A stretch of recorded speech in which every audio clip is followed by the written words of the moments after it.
Ezra's heart thundered as the TSA agent's gloved hand hovered over his chest, the scanner beeping ominously. "Step aside, sir," the agent barked, eyes narrowing at the screen. In that frozen moment, Ezra knew this wasn't just about his carry-on. It was about him. At San Francisco International Airport, the air was thick with the hum of hurried footsteps and rolling suitcases. Ezra Klein, 28, stood in the security line, his palms sweaty despite the cool September breeze slipping through the terminal's open doors. He'd flown countless times since starting his transition 3 years ago, but the TSA's extra checks always twisted his stomach into knots. Today felt different, heavier, as if the universe was holding its breath. His denim jacket felt too tight, his binder too constricting, and the weight of the small velvet box in his pocket burned like a secret too big to contain. He glanced at Lila, who was waiting beyond the checkpoint, their blue-streaked hair catching the golden light of the setting sun. Lila Nguyen, 30, non-binary and fiercely unapologetic, had been Ezra's anchor for 2 years. They were heading to New York for a friend's wedding, but Ezra had plans of his own. A proposal he'd rehearsed in his head 1,000 times. The ring in his pocket was a promise, a vow that love could conquer the world's sharp edges. But first, he had to get through security. "Sir, we need to conduct a pat-down," the agent said, a burly man with a name tag reading Daniels. His tone was clipped, professional, but his eyes lingered on Ezra's chest, then his face, as if trying to solve a puzzle. Ezra's jaw tightened. He knew what this was. The scanner had flagged his binder, the compression garment that gave his chest the flat contour he'd fought so hard for. It wasn't the first time, but the scrutiny felt like a spotlight exposing his most vulnerable self. "Is there a problem?" Ezra asked, keeping his voice steady despite the tremor in his chest. "Routine check," Daniels replied, but his glance flicked to another agent, a woman with a tight bun who approached with a handheld scanner. The line behind Ezra slowed, travelers craning their necks to see what was holding things up. He felt their stares like pinpricks, each one a reminder of how his body was always a question mark to strangers. Lila caught his eye from the other side, offering a small, encouraging nod. Their presence was a lifeline, but it couldn't stop the humiliation creeping up Ezra's spine as Daniels motioned him to a screened-off area. "This way," the agent said, and Ezra followed, his sneakers squeaking on the polished floor. The velvet box in his pocket felt heavier with every step, a reminder of what was at stake. Inside the screened area, the second agent, whose name tag read Martinez, spoke in a softer tone. "We just need to clear something up." The scanner flagged an anomaly. She gestured to his torso, and Ezra's stomach dropped. He knew the drill. Explain the binder, endure the awkward questions, and hope they didn't make it worse. But before he could speak, Daniels reached for Ezra's backpack, unzipping it with a roughness that made Ezra flinch. "Hey, careful," Ezra said, his voice sharper than intended.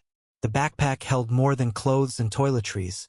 It held his hormone vials, his syringe kit, and the ring. If they found those, the questions would multiply, and he wasn't ready to bare his soul to strangers in a sterile airport cubicle.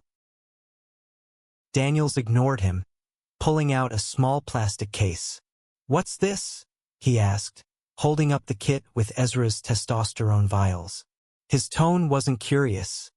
It was accusatory, as if he'd found contraband. Martinez's eyes widened, and she exchanged a look with Daniels that made Ezra's blood run cold. "It's my medication," Ezra said, forcing calm into his voice. "I have a prescription. It's in the side pocket." Daniels didn't move to check.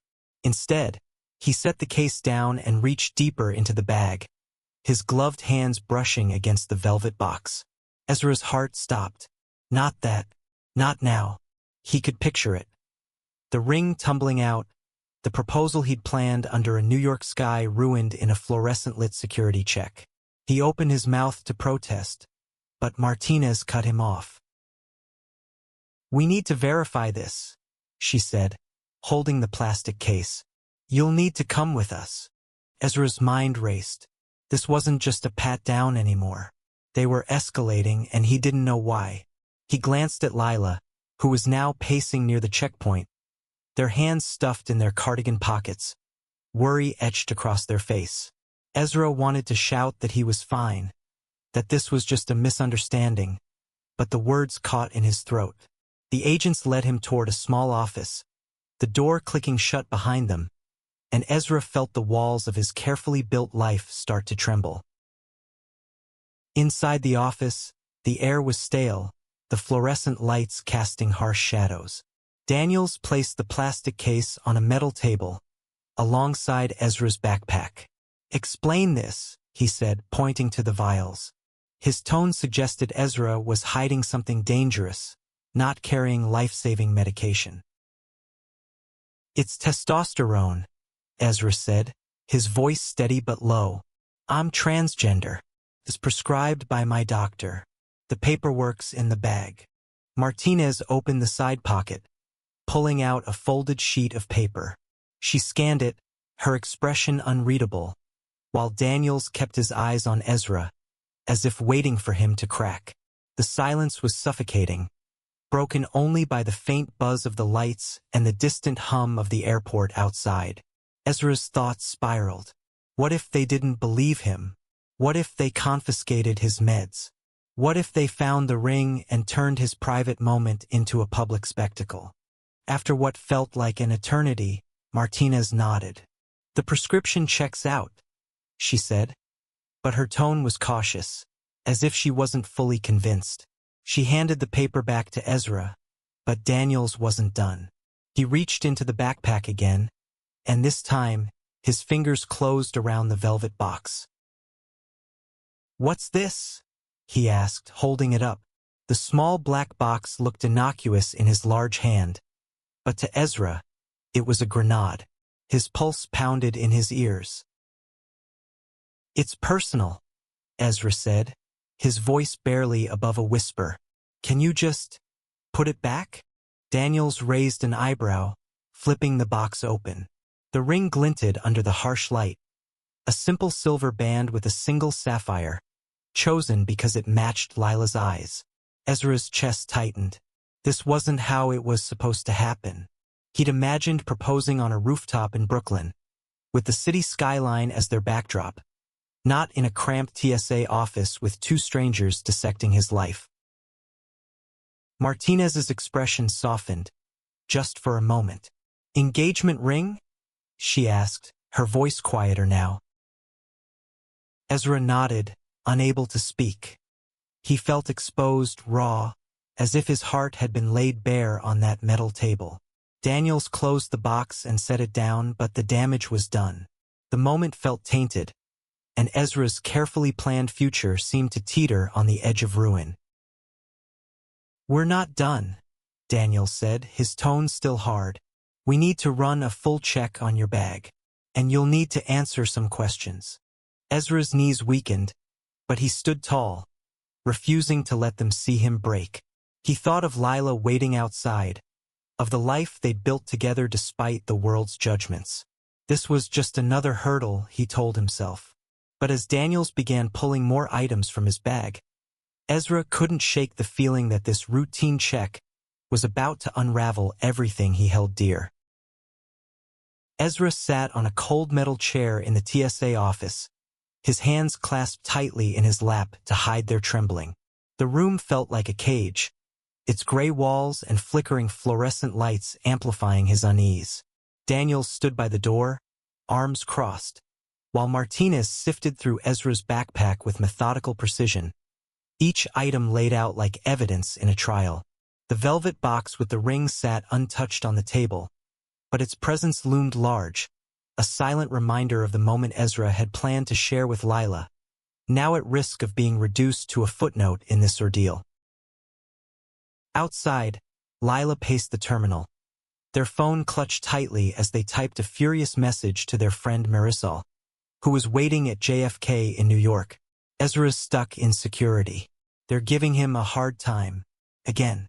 Lila's fingers hovered over the send button, their frustration mounting. They'd seen this before. Ezra singled out, his body treated as a problem to be solved. But this time felt different, more invasive, and Lila's gut churned with worry. They glanced at the security checkpoint, catching glimpses of the screened-off area where Ezra had disappeared. All they could do was wait, and it was killing them. Back in the office, Martinez held up a small notebook from Ezra's bag, its cover worn and edges frayed. "What's this?" she asked, flipping it open. Ezra's stomach lurched. The notebook was personal, filled with letters he'd written to Lila but never sent. Words too raw to speak aloud. Confessions of love and fear and hope.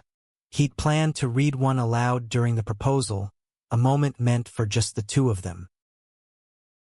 "It's just a journal," Ezra said, his voice tight. "Nothing illegal." Martinez skimmed a page, her eyes pausing on a passage.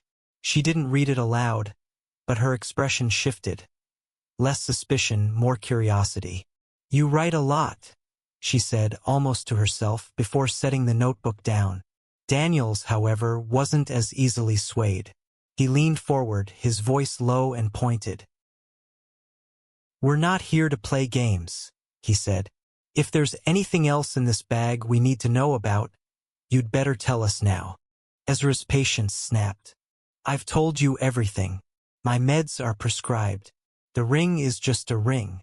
What do you think I'm hiding?" His voice rose, sharp with frustration, but he caught himself, taking a deep breath. Losing his temper wouldn't help. It never did. Martinez glanced at Daniels, then back at Ezra. "We're just doing our job," she said. But her tone was softer now, almost apologetic. She pulled out a final item, a small photo of Ezra and Lila, taken last summer at a San Francisco pier. In the photo, Ezra was laughing, his arm around Lila, who was sticking out their tongue at the camera. The memory was a warm light in Ezra's chest, but seeing it in Martinez's hands felt like another violation. "This is you?" Martinez asked, holding up the photo. Ezra nodded, his throat tight. "Yeah, me and my partner." She studied the photo for a moment, then set it down carefully, as if it were fragile. "Okay," she said, zipping up the backpack. "We're almost done here. Just need to run one more check." Daniels looked like he wanted to argue, but he stayed silent, his jaw tight. Ezra's mind raced. Almost done didn't mean done. He didn't know what one more check entailed, but the thought of more scrutiny made his skin crawl. He glanced at the clock on the wall. Their flight was boarding in 20 minutes. If they didn't clear this soon, they'd miss it, and with it, the wedding, the proposal, everything. Outside, Lila's pacing grew frantic. They approached a TSA supervisor near the checkpoint, a middle-aged woman with a kind face. "Excuse me," Lila said, their voice steady despite their racing heart. "My partner's been in there for a while. Can you tell me what's going on?" The supervisor, whose name tag read Thompson, checked her tablet. "I'll look into it," she said, her tone calm but professional. "What's your partner's name?" "Ezra Klein," Lila said. "He's trans, and they're giving him a hard time over his binder or something. This happens every time we fly." Thompson's expression softened slightly, but she kept her response neutral. "I understand. Let me check with the team. Please wait here." Lila nodded, but their hands balled into fists. They hated this, hated the system that made Ezra jump through hoops just to exist, hated the powerlessness of standing on the sidelines. They glanced at the photo on their phone's lock screen, the same one Martinez had found in Ezra's bag, and their resolve hardened. They weren't leaving this airport without him. Back in the office, Martinez returned with a handheld device, some kind of advanced scanner. "This is just to confirm everything's clear," she said. running it over Ezra's bag. The device beeped, and she frowned, checking the screen. Ezra's heart sank. What now? There's something else, Martinez said, her voice hesitant. She reached into the bag again, pulling out a small, sealed envelope tucked into an inner pocket. Ezra's breath caught. He'd forgotten about it. A letter from his estranged father, sent months ago, unopened. He hadn't been ready to face whatever was inside, but now it was in Martinez's hands, another piece of his life exposed. "What's this?" she asked, holding it up. "It's personal," Ezra said, his voice barely audible. "A letter, that's all." Martinez hesitated, then set it down without opening it. "Okay," she said, but Daniels wasn't satisfied. He took the envelope, examining it like it might contain a bomb. Ezra wanted to scream. It was just a letter, but to him, it was a Pandora's box of pain he wasn't ready to unpack. "We need to open it," Daniels said, reaching for a letter opener. "No." Ezra stood, his chair scraping against the floor. "You have no right. It's not a threat. It's just a letter." Daniels paused, the opener hovering over the envelope. Martinez put a hand on his arm. "He's right," she said. "It's not flagged as dangerous. We don't need to open it." The tension in the room was palpable, a standoff between Ezra's defiance and Daniels' suspicion. Finally, Daniels set the envelope down, his expression sour. "Fine," he said, "but you're not boarding until we're satisfied." Ezra's heart pounded. Time was running out, and the ring in his pocket felt like a lead weight. He thought of Lila, waiting, worrying, and the life they were trying to build. This wasn't just about a flight, it was about their future, and he'd be damned if he let a couple of TSA agents tear it apart. The clock on the TSA office wall ticked relentlessly, each second a hammer against Ezra's nerves. Their flight was boarding now, and the thought of missing it, of missing the wedding, the proposal, the chance to start a new chapter with Lila, made his chest ache. Daniels stood by the door, his arms still crossed, while Martinez packed Ezra's belongings back into his bag, her movements careful but deliberate. The unopened letter from Ezra's father lay on the table, its presence like a ghost in the room, silent but heavy with unspoken history. Ezra's mind flickered to the letter's sender.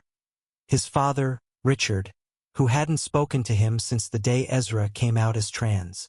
The letter had arrived 6 months ago, postmarked from Chicago, and Ezra had shoved it into his bag, unwilling to face whatever apologies or accusations it held.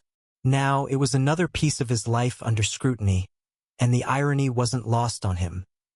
The TSA was tearing open his present while his past waited to ambush him. Martinez zipped up the backpack and handed it to Ezra. "You're clear," she said, her voice softer than before. "But we need to escort you to the gate to ensure everything's in order." Ezra nodded, too exhausted to argue.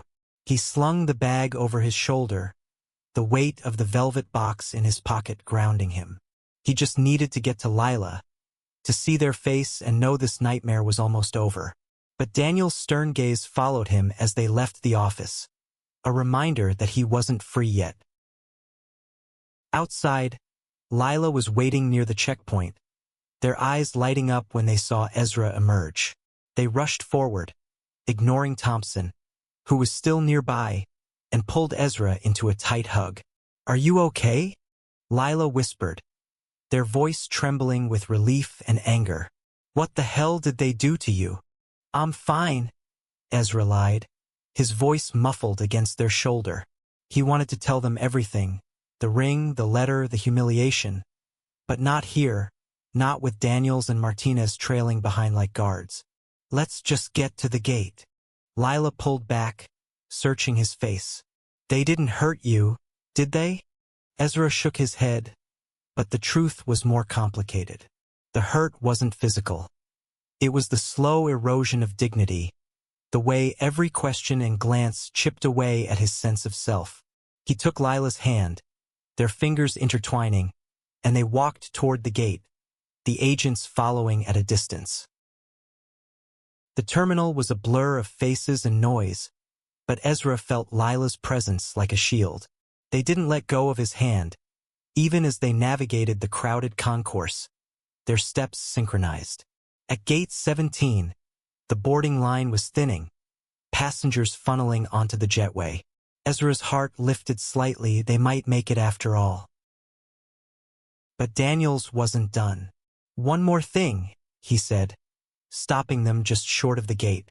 He held up a tablet, scrolling through a form. "We need to log this incident. Standard procedure." Ezra's jaw clenched. "Incident? I didn't do anything." "It's protocol," Daniel said, his tone flat. "You were flagged for extra screening. We need to document it." Lila stepped forward, their voice sharp. "This is ridiculous. He's been through enough. Let us board." Martinez intervened, her voice calm but firm. "It'll just take a minute. Let's not make this harder than it needs to be." Ezra felt the anger rising again, but Lila's hand squeezed his, grounding him. He nodded, and Daniels began asking questions: name, date of birth, reason for travel. Each answer felt like giving away another piece of himself, but Ezra answered mechanically, his eyes on Lila. They were his reason to keep going, to endure this. When Daniels finally lowered the tablet, he gave a curt nod. "You're good to go." Ezra didn't wait for permission. He grabbed Lila's hand and pulled them toward the gate, handing their boarding passes to the agent. The woman scanned them quickly, her smile polite but distant. "Have a good flight," she said, and Ezra felt a rush of relief as they stepped onto the jetway. Inside the plane, they found their seats 22A and 22B, near the window. Ezra sank into his seat, the adrenaline draining from his body, leaving him shaky and exhausted. Lila sat beside him, their hands still in his. "You sure you're okay?" they asked again, their voice softer now. Ezra looked at them, their blue-streaked hair catching the dim cabin light, and felt a surge of love that drowned out the lingering sting of the TSA office. "I will be," he said, and he meant it. The ring was still in his pocket, the proposal still possible. They'd made it this far. As the plane taxied to the runway, Lila leaned their head on Ezra's shoulder, their breath warm against his neck. "I'm proud of you," they whispered. "You handled that like a badass." Ezra chuckled, the sound weak but genuine. "Didn't feel like it." "You were," Lila insisted. They reached into their bag, pulling out a small sketchbook. "Here, look at this. I was working on it while you were in there." Ezra opened the sketchbook to a pencil drawing of the two of them, standing on a rooftop with the New York skyline behind them. It was rough but beautiful, capturing the way Lila saw their future together. Ezra's throat tightened. This was why he was doing this: the ring, the trip, the fight to be seen as himself. For them. The plane lifted off, the ground falling away, and Ezra felt a flicker of hope.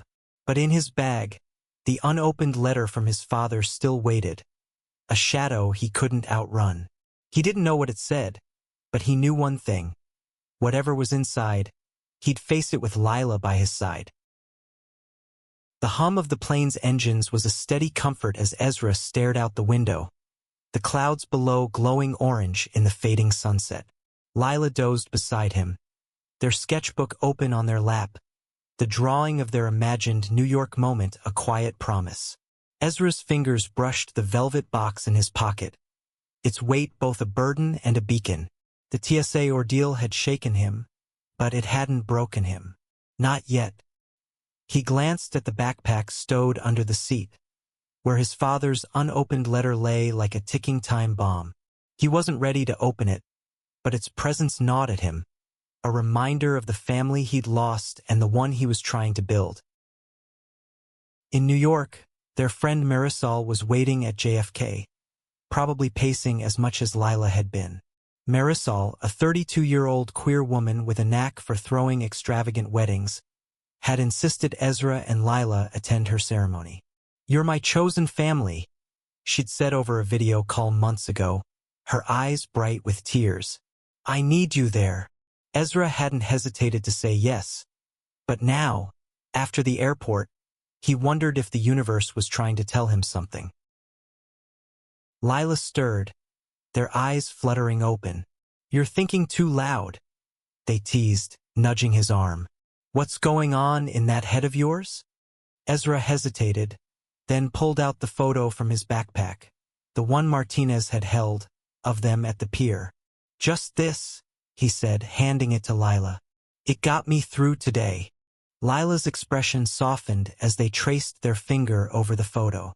"We look so happy here," they said, "like nothing could touch us." "We were," Ezra said. "We are." Lila leaned closer, their shoulder pressing against his. "Whatever happened back there, it doesn't define you. You know that, right?" Ezra nodded, but the words felt hollow. The TSA's scrutiny had reopened old wounds, doubts about his body, his place in the world. He wanted to believe Lila, to believe in the future they were chasing, but the letter in his bag was a reminder of how fragile that future could be. He changed the subject. "Tell me about this rooftop you drew." Lila's eyes lit up. "It's this place Marisol told me about, near her venue. You can see the whole city, Empire State Building, everything. I thought maybe we could go there after the wedding." Ezra's heart skipped. It was the perfect spot for the proposal, exactly what he'd imagined. "Sounds perfect," he said, his voice thick with emotion. The plane landed with a gentle thud, and soon they were navigating JFK's crowded terminal, Marisol's vibrant energy a beacon as she waved them down. "You made it!" she cried, pulling them both into a hug. Her curly hair bounced as she stepped back, her gold earrings glinting. "I was about to send a search party." "Long story," Lila said, glancing at Ezra. "Security was a mess." Marisol's smile faded. "Again? God, I'm so sorry. You okay?" Ezra shrugged, forcing a smile. "I'm here, aren't I?" Marisol didn't push, but her eyes held a quiet understanding.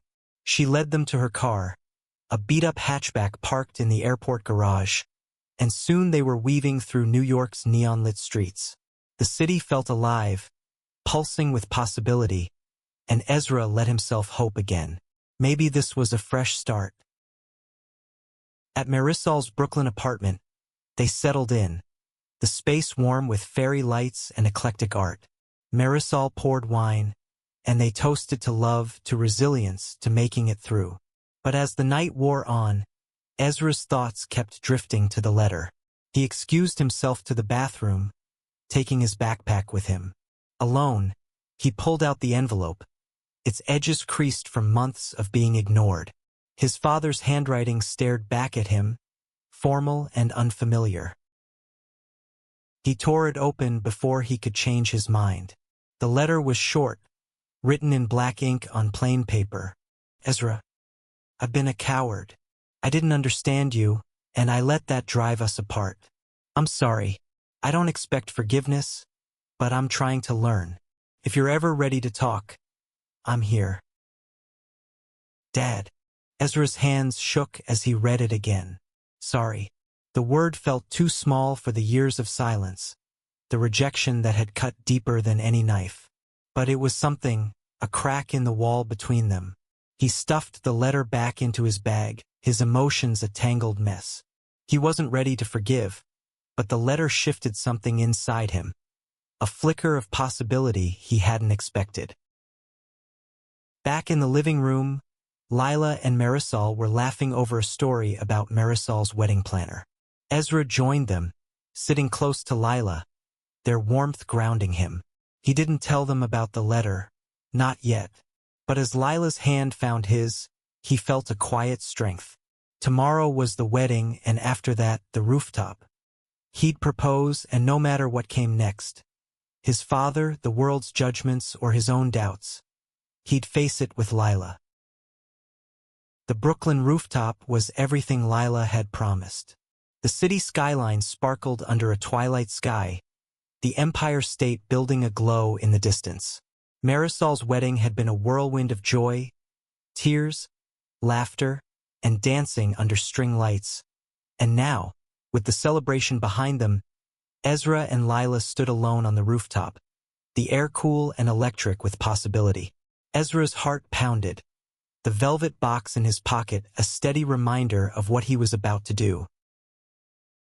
He took Lila's hand, leading them to the edge of the rooftop, where a low wall overlooked the city. "You were right," he said, his voice soft. "This view, it's perfect." Lila smiled, their blue-streaked hair catching the breeze. "Told you, nothing beats New York at night." Ezra's throat tightened. He'd rehearsed this moment 100 times. But now, with Lila's eyes on him, the words felt bigger, heavier. He reached into his pocket, pulling out the velvet box. Lila's eyes widened, their breath catching. "Ezra," they started, but he held up a hand, his voice trembling but sure. "I need to say this," he said. "The last few days, the airport, the letter from my dad, all of it. It reminded me how hard this world can be, how it tries to tear us down, make us feel like we don't belong. But you, Lila, you make me feel like I do. Like I'm enough, just as I am." Tears welled in Lila's eyes, but they didn't speak, letting him continue. "I've been carrying this ring for weeks, planning this moment," Ezra said, opening the box to reveal the sapphire band. "And after everything, I know there's no one else I want to face this world with. Lila and Gwyn, will you marry me?"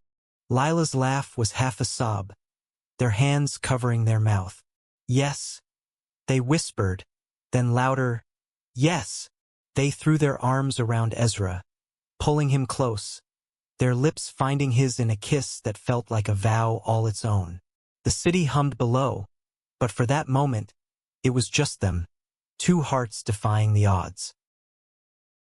Ezra slid the ring onto Lila's finger, the sapphire glinting in the city lights. They stood there, wrapped in each other, the weight of the TSA ordeal, the letter, the years of struggle fading into the background. It wasn't gone, but it was bearable because they had each other. The next morning, over coffee at Marisol's apartment, Ezra told Lila about the letter. They listened, their hand on his, as he read it aloud, his voice breaking on the word sorry. Lila didn't push him to decide what to do next, but their presence was enough to make him feel he could face it, whatever it was. They flew back to San Francisco a few days later, the ring on Lila's finger a quiet promise. The airport was less daunting this time, though Ezra still tensed at security. But the agents waved them through without incident, and as they boarded the plane, Ezra felt a shift. The world hadn't changed, but he had. He was no longer just surviving it, he was building something new with Lila by his side. Back home, Ezra kept the letter on his nightstand, still unsure if he'd reply. But each night, as he fell asleep next to Lila, he felt a little more ready to try. Love, he realized, wasn't just the ring or the proposal, it was the courage to keep going, to forgive, to heal. And in that, he and Lila were unstoppable.